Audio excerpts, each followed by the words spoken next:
The rain tapped gently on the cafe window, making a sad sound. It felt heavy between Kay and me. I held onto my coffee cup, trying to find comfort in its warmth, but I still felt cold inside. I knew I had to tell Kay about the worst day of my life. "Kay," I started, my voice shaky. "I need to tell you about something terrible that happened."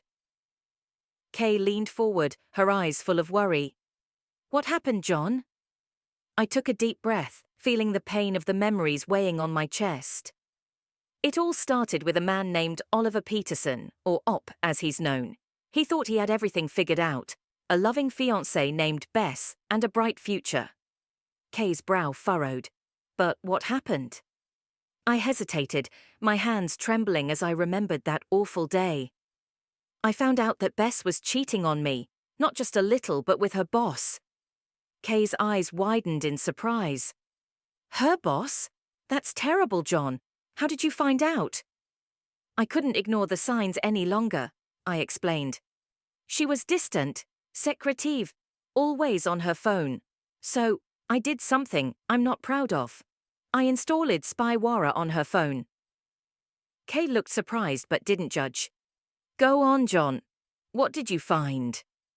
Tears welled up in my eyes as I recounted the painful discovery. I found out that Bess had been having an affair with her boss, a man named Richard. He's married, Kay, with a pregnant wife and 3 young children. I saw their messages, explicit photos, and all the lies that tore our love apart. Kay reached across the table, gently placing her hand on mine. "I can't even imagine how that must have felt, John. It's like a nightmare." I nodded, my throat tight with emotion. "It was a betrayal on so many levels, Kay. I thought she was everything to me. But that day, I lost her and I lost myself too." As the rain continued to fall outside, the weight of my betrayal grew heavier.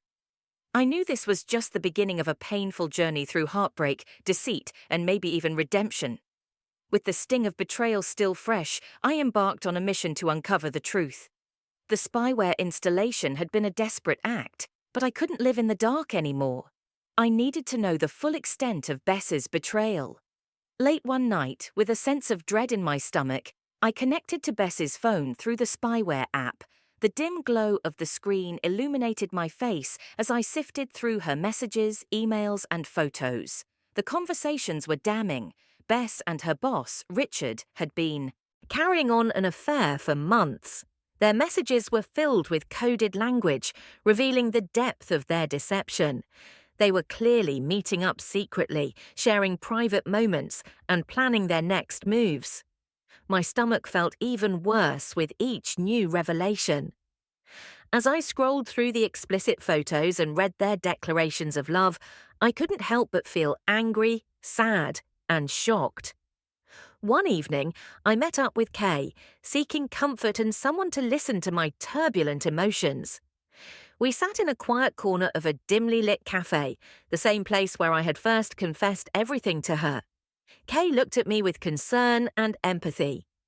"John, how are you doing? Have you found out more?" she asked gently. I nodded, my voice trembling. "Yeah, Kay, it's worse than I could have imagined.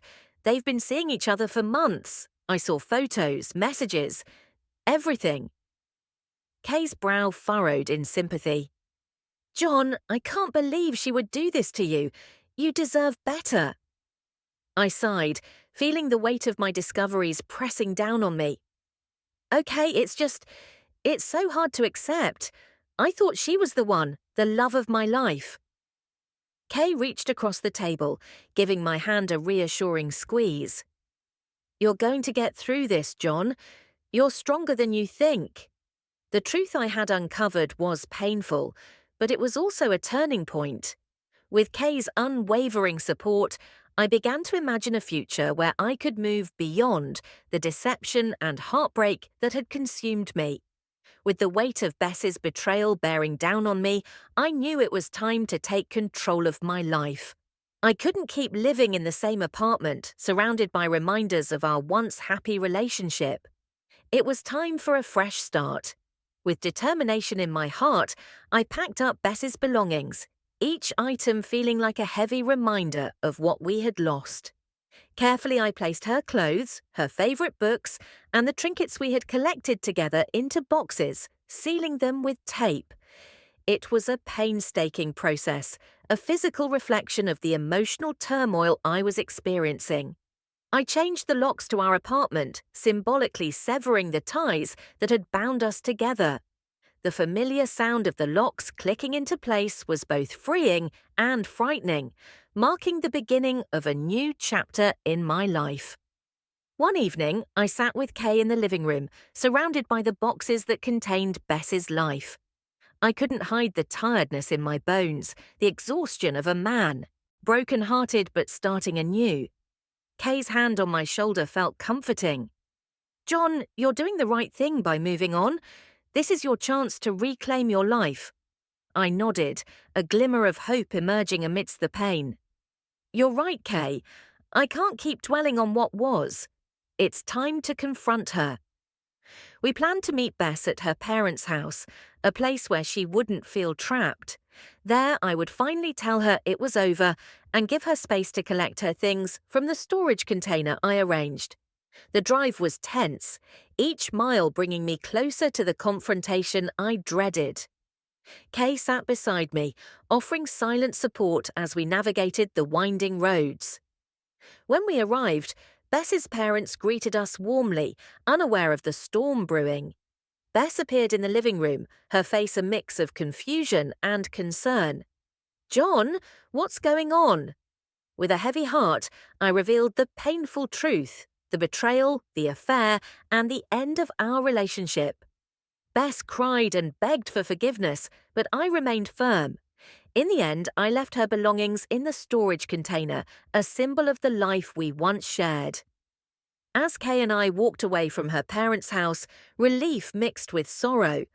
The storm had raged, but I had weathered it, taking the first steps toward reclaiming my life.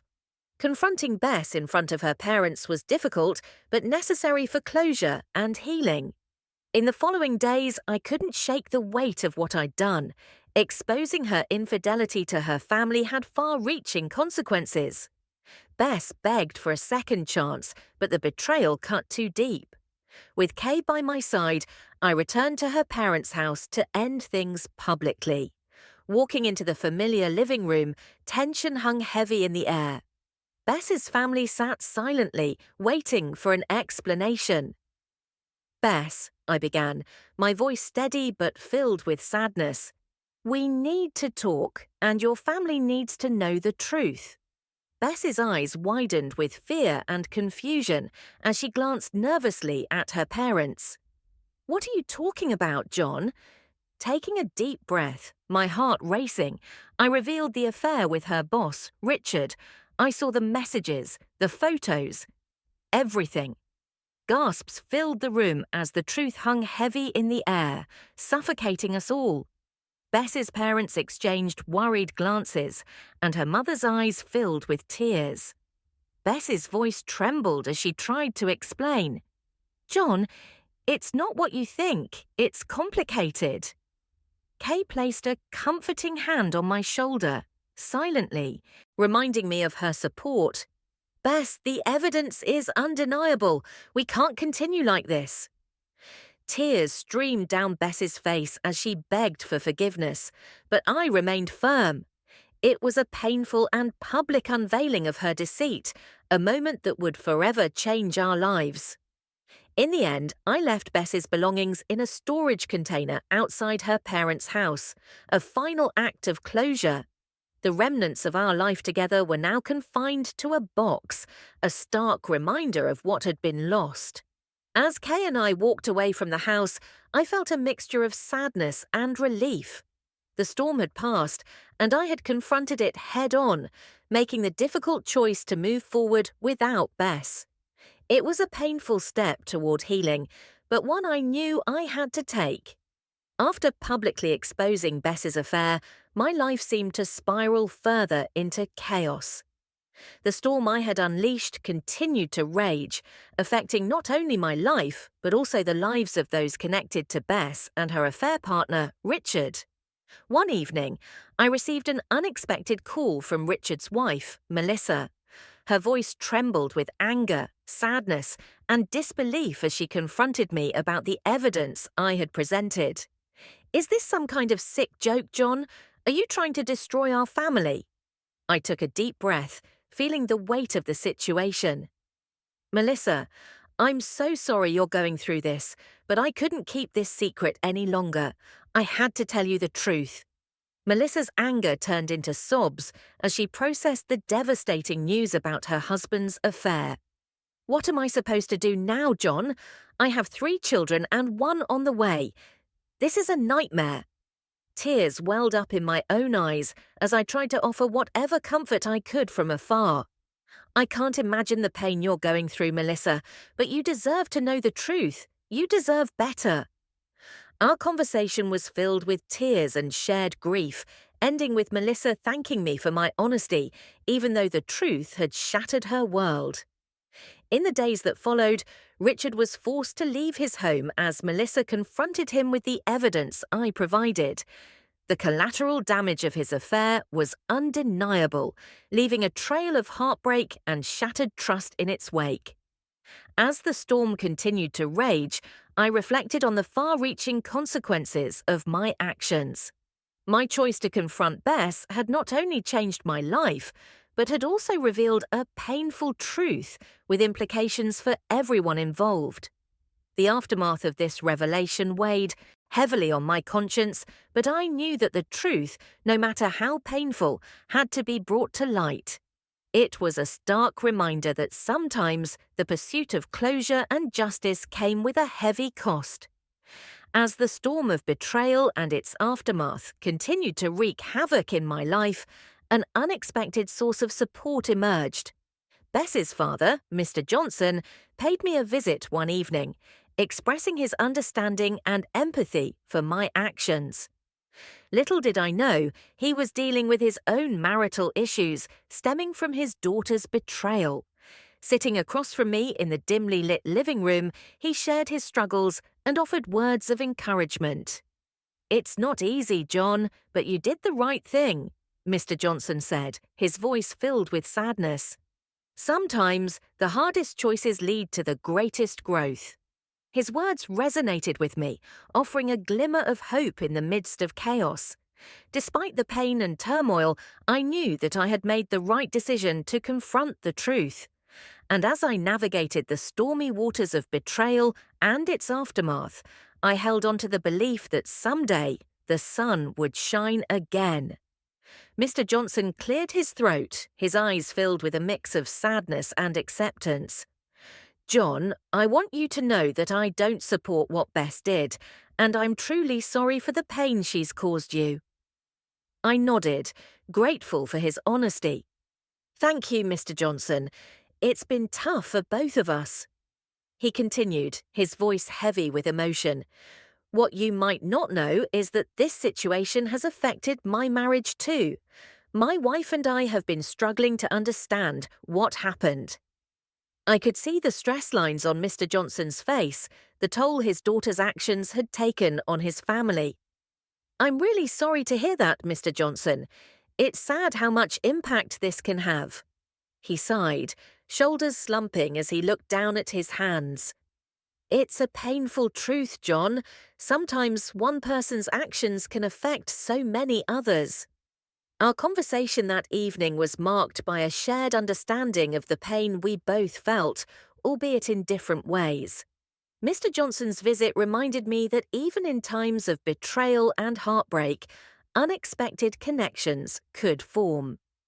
A few weeks later, as I continued to deal with the fallout from confronting Bess, I received an email from Mr. Johnson. He thanked me for my honesty and the closure I provided. He also shared that he and his wife were seeking counseling to work on their marital issues. The storm of betrayal had affected us, heavily on my conscience, but I knew that the truth, no matter how painful, had to be brought to light. It was a stark reminder that sometimes the pursuit of closure and justice came with a heavy cost. As the storm of betrayal and its aftermath continued to wreak havoc in my life, an unexpected source of support emerged. Bess's father, Mr. Johnson, paid me a visit one evening, expressing his understanding and empathy for my actions. Little did I know, he was dealing with his own marital issues stemming from his daughter's betrayal. Sitting across from me in the dimly lit living room, he shared his struggles and offered words of encouragement. "It's not easy, John, but you did the right thing," Mr. Johnson said, his voice filled with sadness. "Sometimes the hardest choices lead to the greatest growth." His words resonated with me, offering a glimmer of hope in the midst of chaos. Despite the pain and turmoil, I knew that I had made the right decision to confront the truth. And as I navigated the stormy waters of betrayal and its aftermath, I held on to the belief that someday the sun would shine again. Mr. Johnson cleared his throat, his eyes filled with a mix of sadness and acceptance. "John, I want you to know that I don't support what Bess did, and I'm truly sorry for the pain she's caused you." I nodded, grateful for his honesty. "Thank you, Mr. Johnson.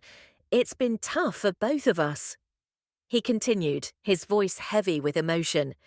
"What you might not know is that this situation has affected my marriage too. My wife and I have been struggling to understand what happened." I could see the stress lines on Mr. Johnson's face, the toll his daughter's actions had taken on his family. "I'm really sorry to hear that, Mr. Johnson. It's sad how much impact this can have." He sighed, shoulders slumping as he looked down at his hands. "It's a painful truth, John. Sometimes one person's actions can affect so many others." Our conversation that evening was marked by a shared understanding of the pain we both felt, albeit in different ways. Mr. Johnson's visit reminded me that even in times of betrayal and heartbreak, unexpected connections could form.